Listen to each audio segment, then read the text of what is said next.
जय हिंद दोस्तों, स्वागत करते हैं आपके अपने YouTube चैनल समाधान अड्डा में।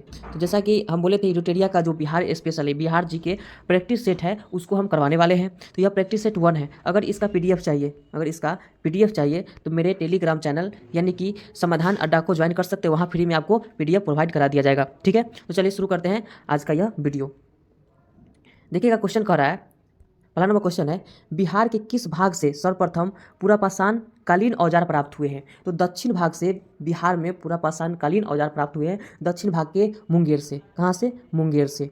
ठीक है, दक्षिण भाग के मुंगेर से सर्वप्रथम पुरापाषाण कालीन औजार प्राप्त हुए हैं। दूसरा का नंबर क्वेश्चन देखिएगा, दूसरा का नंबर क्वेश्चन है, बिहार को जानने के लिए सर्वाधिक प्राचीन साहित्य स्रोत क्या है? यानी कि बिहार को जानने के लिए कौन सा स्रोत से मिलता है? बिहार का वर्णन कौन सा स्रोत से है? तो अथर्ववेद से। ठीक है, वेद 4 है। वेद कितना है? तो वेद 4 है। चारों वेद को मिलाने के बाद संहिता बनता है। ठीक है, क्लियर। चलिए 3 नंबर में चलते हैं। बिंबिसार ने मगध साम्राज्य की राजधानी कहाँ बनाया? बिंबिसार ने मगध साम्राज्य की राजधानी कहाँ बनाया? तो गिरिब्रज यानी कि राजगिरी में। बिंबिसार ने मगध साम्राज्य की राजधानी कहाँ बनाया था? तो गिरिब्रज यानी कि राजगिरी में बनाया था। 4 नंबर देखिएगा, 4 नंबर कह रहा है, मौर्यकालीन नगर प्रशासन में कितनी समितियां का सहयोग प्राप्त था? यानी कि मौर्यकालीन नगर प्रशासन में कितनी समितियां का सहयोग प्राप्त था? तो 6 समिति था। कितना समिति था? 6। प्रत्येक समिति में 5 सदस्य होते थे। प्रत्येक समिति में कितना सदस्य होते थे? 5 सदस्य होते थे। 5वां नंबर देखिएगा, तृतीय बौद्ध संहिता का आयोजन कहाँ किया गया था? तो तृतीय बौद्ध संहिता का आयोजन पाटलिपुत्र में किया गया था। तृतीय बौद्ध संहिता का आयोजन पाटलिपुत्र में किया गया था। प्रथम बौद्ध संहिता राजगीर में हुआ था। दूसर की बौद्ध संहिता पाटलिपुत्र वैशाली में हुआ था। तीसर का हुआ था पाटलिपुत्र, पहला राजगीर, दूसर का वैशाली, तीसर का पाटलिपुत्र और चौथा कुंडलवन कश्मीर में हुआ था। ठीक है, चलिए 6 नंबर देखिएगा, प्रसिद्ध सूफी संत मखदूम शरफुद्दीन यहिया मनेरी की दरगाह कहाँ स्थित है? तो इसका जो दरगाह है बिहार शरीफ में है। कहाँ है? बिहार शरीफ में। 7 नंबर देखिए क्वेश्चन, तुगलक काल के समय में बिहार की राजधानी कहाँ थी? तुगलक काल के समय बिहार की राजधानी कहाँ थी? तो तुगलक काल के समय बिहार की राजधानी जो थी वो बिहार शरीफ थी। कहाँ थी? बिहार शरीफ। 8 नंबर क्वेश्चन है, मिथिला के कर्नाट वंश के शासकों की राजधानी कहाँ थी? तो मिथिला के कर्नाट वंश के शासकों की राजधानी सिमरावगढ़ थी। कहाँ थी? सिमरावगढ़ मिथिला के कर्नाट वंश की राजधानी थी। यहाँ तक क्लियर। चलिए 9 नंबर में चलते हैं। 9 नंबर देखिएगा, इब्राहिम लोदी के शासनकाल में बिहार का वह सूबेदार जिसने सुल्तान के विरुद्ध विद्रोह किया, वो कौन था? तो वो था दरिया खां नुहानी। क्वेश्चन क्या कर रहा है कि इब्राहिम लोदी के शासनकाल में बिहार का वह सूबेदार जिसने सुल्तान के विरुद्ध विद्रोह किया, वो क्या कौन था? दरिया खां नुहानी था। 10 नंबर क्वेश्चन देखिएगा, खिलजी वंश के समय कुछ सिक्के किस क्षेत्र से प्राप्त हुए थे? यानी खिलजी वंश था उस समय, कुछ सिक्के बिहार के किस क्षेत्र से प्राप्त हुए थे? तो वो भोजपुर से। बिहार के कहाँ से? भोजपुर से। इतना क्लियर। चलिए 11 नंबर में चलते हैं। 11 नंबर क्वेश्चन देखिएगा, वह प्रथम मुगल सम्राट जिसका राज्याभिषेक बिहार में हुआ था। कहाँ हुआ था? तो बिहार में हुआ था। वो कौन है? तो वो आपको फर्रुखसियर है, जिसका पहला फर्रुखसियर यह वैसा पहला शासक था जिसका राज्याभिषेक बिहार के पटना में हुआ था। कहाँ हुआ था? बिहार के पटना में हुआ था। क्लियर। चलिए 12 नंबर क्वेश्चन देखिए, बिहार में सैनिक अभियान आयोजित करने वाला पहला सुल्तान कौन था? बिहार में सैनिक अभियान आयोजित करने वाला पहला सुल्तान कौन था? तो पहला सुल्तान कौन था? तो इल्तुतमिश था। कौन था? इल्तुतमिश। बिहार में सैनिक अभियान आयोजित करने वाला पहला सुल्तान इल्तुतमिश था। कब किया था? तो 1225 में। कब किया था? 1225 में। बिहार और बंगाल के सेना को क्या किया था? संगठित किया था। बिहार और बंगाल के सेना को क्या किया था? संगठित किया था। किसने? तो इल्तुतमिश ने। चलिए 13 नंबर देखिएगा, बंगाल के किस नवाब ने मुंगेर की राजधानी बनाया था? बिहार के किस नवाब ने मुंगेर को क्या बनाया था? राजधानी बनाया था। बंगाल के किस नवाब ने मुंगेर को क्या बनाया? राजधानी बनाया। तो यह कौन था? तो यह मीर कासिम था। जिसने बंगाल के किस नवाब ने मुंगेर को राजधानी बनाया? तो मीर कासिम ने। 14 नंबर क्वेश्चन देखिए, बिहार को अलग राज्य के रूप में स्थापित करने के लिए किस राजनेता का सक्रिय योगदान रहा? यानी बिहार को अलग राज्य के रूप में स्थापित करने के लिए किस राजनेता का सक्रिय योगदान रहा? वो कौन था? तो सच्चिदानंद सिन्हा। बिहार का जो घोषणा हुआ था 12 दिसंबर 1911 को, बिहार का घोषणा यानी कि बिहार को बंगाल से अलग करने की घोषणा कब हुआ था? 12 दिसंबर 1911 को। अब देखिए 15 नंबर, बिहार में व्यक्तिगत सत्याग्रह के पहले सत्याग्रही कौन थे? बिहार में व्यक्तिगत सत्याग्रह के पहले सत्याग्रही कौन थे? तो बिहार में व्यक्तिगत सत्याग्रह के पहले सत्याग्रही श्री कृष्ण सिंह थे। श्री कृष्ण सिंह यह प्रथम बिहार के सीएम यानी कि मुख्यमंत्री थे। ठीक है, अब देखिए पटना का चर्चित सचिवालय गोलीकांड, पटना का चर्चित सचिवालय गोलीकांड कब हुआ? तो 11 अगस्त 1942 को, 11 अगस्त 1942 को यह गोलीकांड हुआ था, जिसमें 7 छात्रों को पुलिस द्वारा गोली मार दिया गया था। ठीक है, चलिए 17 नंबर क्वेश्चन देखिएगा, बिहार में 1857 के विद्रोह के नेतृत्वकर्ता कौन थे? बिहार में 1857 के विद्रोह के नेतृत्वकर्ता कौन थे? तो यह कुंवर सिंह थे। कुंवर सिंह थे। इनका जन्म 13 नवंबर को हुआ था, 13 नवंबर 1777 को, 13 नवंबर 1777 का जन्म कुंवर सिंह का हुआ था।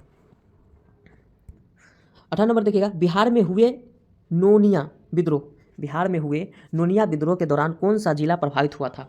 तो बिहार में हुए नोनिया विद्रोह के दौरान जो जिला था वो सारण, वैशाली और पूर्णिया यानी कि सी नंबर प्रभावित हुआ था। ठीक है, चलिए आगे चलते हैं 19 नंबर में। 19 नंबर, असहयोग आंदोलन के दौरान हुए नशाबंदी आंदोलन में बिहार का कौन सा क्षेत्र प्रभावित हुआ था? तो बिहार का जो क्षेत्र प्रभावित हुआ था वो शाहाबाद और पटना, गया, यह सभी हुआ था।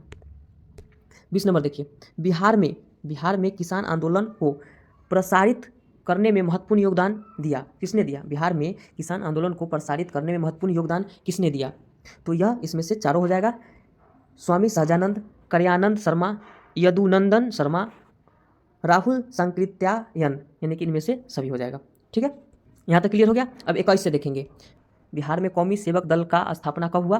तो यह 27 नवंबर 1921 को हुआ। बिहार में कौमी सेवा दल का स्थापना 27 नवंबर 1921 को हुआ था। ठीक है, 22 नंबर देखिए, मध्यकालीन बिहार में अंतर्राष्ट्रीय व्यापार का मुख्य केंद्र था, तो यह पटना और भागलपुर था। आगे देखिए 23 नंबर देखिएगा, बिहार पहुंचने वाले प्रथम यूरोपीय व्यापारी कौन थे? तो पुर्तगाली, बिहार पहुंचने वाले प्रथम यूरोपीय व्यापारी पुर्तगाली थे। ठीक है, 24 नंबर देखिएगा, 24 नंबर है, बिहार में होम रूल आंदोलन का अध्यक्षता कौन किया था? बिहार में होम रूल आंदोलन के अध्यक्ष कौन थे? तो बिहार में होम रूल आंदोलन के अध्यक्ष मजहरुल हक थे। लेकिन अब भारत में होम रूल आंदोलन के नेतृत्व कौन किया था? तो एनी बेसेंट। किसने किया था? Annie Besant. भारत में होम रूल आंदोलन का नेतृत्व कौन किया था? तो एनी बेसेंट किया था। अब देखिए देशेर कथा यानी देश की बात के लेखक कौन है? देशेर कथा यानी देश के लेखक के बात कौन है? तो सखाराम गणेश देउस्कर देशेर कथा के लेखक है। देशेर कथा के लेखक कौन है? तो गणेश जी है। अब देखिए 26 नंबर, बिहार प्रांत का गठन कब किया गया? बिहार प्रांत का गठन 22 मार्च 1912 को किया गया। 22 मार्च 1912 को बिहार प्रांत का गठन किया गया, और 22 मार्च को ही बिहार दिवस मनाया जाता है। 22 मार्च को ही बिहार दिवस मनाया जाता है। आगे चलिए 27 नंबर क्वेश्चन देखिएगा, भारतीय संविधान के किस अनुच्छेद के अंतर्गत राज्यपाल द्वारा मुख्यमंत्री की नियुक्ति की जाती है? आर्टिकल 164 के द्वारा राज्यपाल के द्वारा मुख्यमंत्री की क्या किया जाता है? नियुक्ति किया जाता है, आर्टिकल 164 के द्वारा। अब देखिए 28 नंबर, राज्य का वास्तविक प्रधान कौन होता है? तो राज्य का वास्तविक प्रधान मुख्यमंत्री होते हैं और औपचारिक राज्यपाल। 29 नंबर देखिए, पंचायती राज संस्थानों में महिलाओं को 50% आरक्षण देने वाला भारत का पहला राज्य कौन है? तो अपना बिहार, जो महिलाओं को 50% क्या देता है? आरक्षण देता है।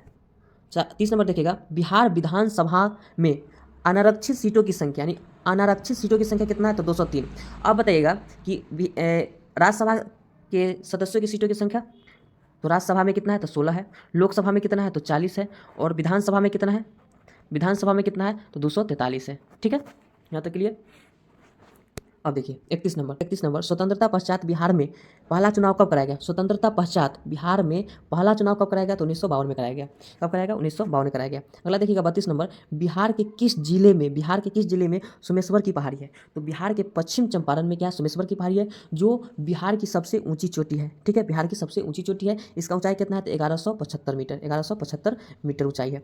क्लियर, चलिए आगे चलते हैं। 33 नंबर क्वेश्चन देखिएगा, विधान परिषद में सदस्यों का कार्यकाल कितने दिन का होता है? विधान परिषद में सदस्यों का कार्यकाल कितने वर्षों का होता है? होता है? तो 6 वर्षों का होता है। कितने वर्ष का होता है? 6 वर्ष का। विधान परिषद में सदस्यों का कार्यकाल कितने वर्षों का होता है? तो 6 वर्ष का। 34 नंबर देखिएगा, 34 नंबर कह रहा है कि राष्ट्रीय आपातकाल के दौरान किसी भी राज्य में विधानसभा की अवधि प्रत्येक बार में कितने समय के लिए बढ़ाया जा सकता है, यानी कितना समय के लिए बढ़ाया जा सकता है, तो 1 वर्ष के लिए। जब आपातकाल लगेगा तो विधानसभा की अवधि 1 वर्ष के लिए बढ़ाया जा सकता है। ठीक है। 35 नंबर देखिए, 35 नंबर, बिहार में पहली बार राष्ट्रपति शासन कब लगाया गया? तो बिहार में पहली बार राष्ट्रपति शासन कब लगा? तो 1968 से 69, 1968 से 69। ठीक है, आगे चलिए। 36 नंबर देखिएगा, 2011 की जनगणना के अनुसार बिहार की ग्रामीण तथा शहरी जनसंख्या का प्रतिशत क्या है? तो यह ग्रामीण पूछा है और शहरी पूछा है 2011 के अनुसार। ठीक है, तो क्या हो जाएगा? 88.7 एवं 11.3। 37 नंबर देखिए क्वेश्चन, 37 नंबर क्वेश्चन कर रहा है, 2011 की जनगणना के अनुसार बिहार की जनसंख्या भारत में तीसरे स्थान पर है, पहले और दूसरे स्थान पर कौन है? तो पहले और दूसरे स्थान पर, पहले और दूसरे, तो पहले उत्तर प्रदेश और दूसरे महाराष्ट्र, तीसरे अपना बिहार। चलिए 38 नंबर क्वेश्चन देखिएगा, बिहार का पहला दूरदर्शन केंद्र कहाँ स्थापित किया गया? बिहार का पहला दूरदर्शन केंद्र मुजफ्फरपुर में स्थापित किया गया। 39 नंबर क्वेश्चन देखिएगा, बिहार की प्रथम चीनी मिल मदौरा यानी सारण की स्थापना किस वर्ष किया गया? यानी कि पहली चीनी मिल की स्थापना कब किया गया? तो यह है 1904 में। बिहार की प्रथम चीनी मिल की स्थापना सारण में कब किया गया? 1904 में किया गया। बिहार के किस क्षेत्र में धारवाड़ चट्टान पाए जाते हैं? तो बिहार के किस क्षेत्र में धारवाड़ चट्टान पाए जाते हैं? तो दक्षिण पूर्व में पाए जाते हैं। यह किस किस जिला में है? तो मुंगेर, जमुई और नवादा में। मुंगेर, जमुई, नवादा में धारवाड़ चट्टान पाए जाते हैं। ठीक है, अब चलिए 42 नंबर देखिएगा, गंगा के मैदानी क्षेत्र की पुरानी कछारी मिट्टी निम्न में से किस नाम से जानी जाती है? गंगा के मैदानी क्षेत्रों की पुरानी कछारी मिट्टी को किस नाम से जानी जाती है? तो बांगर के नाम से जानी जाती है, बांगर के नाम से जानी जाती है। आगे देखिएगा, समुद्र तल से बिहार की औसत ऊंचाई क्या है? समुद्र तल से बिहार की औसत ऊंचाई कितनी है? तो 53 मीटर। कितनी है? 53 मीटर है, 53 मीटर इसकी ऊंचाई है। आगे देखिएगा 44 नंबर, बिहार राज्य की भू आकृति निम्नलिखित में से सामान्य किस प्रकार की है? बिहार राज्य की भू आकृति निम्नलिखित में से सामान्य किस प्रकार की है? तो यह आयताकार है। किस प्रकार की है? आयताकार। अब देखिएगा 45 नंबर, कोपेन के अनुसार उत्तरी बिहार की जलवायु किस प्रकार की जलवायु प्रदेश में आते हैं? यानी कोपेनहेगर के अनुसार उत्तर बिहार की जलवायु किस प्रकार की जलवायु प्रदेश में आते हैं? तो CWG में आते हैं। 46 नंबर देखिएगा, बिहार का अधिकांश भाग निम्नलिखित में से किस प्रकार की मिट्टी से आच्छादित है? तो बिहार के जो अधिकांश भाग है वह कछारी मिट्टी या इसे ही जलोढ़ मिट्टी कहा जाता है।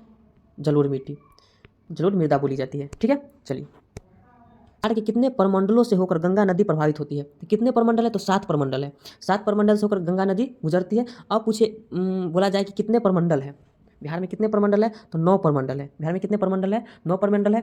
बिहार से गंगा नदी कितना किलोमीटर होकर बहती है? तो 445 किलोमीटर। 445 किलोमीटर। कितना जिलों से? तो 12 जिला से। ठीक है, क्लियर। चलिए आगे चलते हैं 48 नंबर, ककोलत जलप्रपात बिहार के किस जिले में स्थित है? ककोलत जलप्रपात बिहार के किस जिले में स्थित है? तो यह नवादा में स्थित है। कहाँ स्थित है? नवादा में। आगे 49 नंबर, निम्नलिखित में से कौन सा जल कुंड राजगीर में स्थित नहीं है? निम्नलिखित में से कौन सा जल कुंड राजगीर में स्थित नहीं है? तो लक्ष्मण कुंड राजगीर में नहीं है। ठीक है, 50 नंबर देखिएगा, बिहार के किस जिला को मक्का का घर कहा जाता है? तो बिहार को मक्का के घर बेगूसराय को कहा जाता है। मक्का का घर किसे कहा जाता है? बेगूसराय को। यह वीडियो आप लोगों को कैसा लगा? अच्छा लगा है तो लाइक, कमेंट और सब्सक्राइब अवश्य करें। फिर मिलते हैं प्रैक्टिस सेट 2 में। वीडियो देखने के लिए बहुत बहुत धन्यवाद।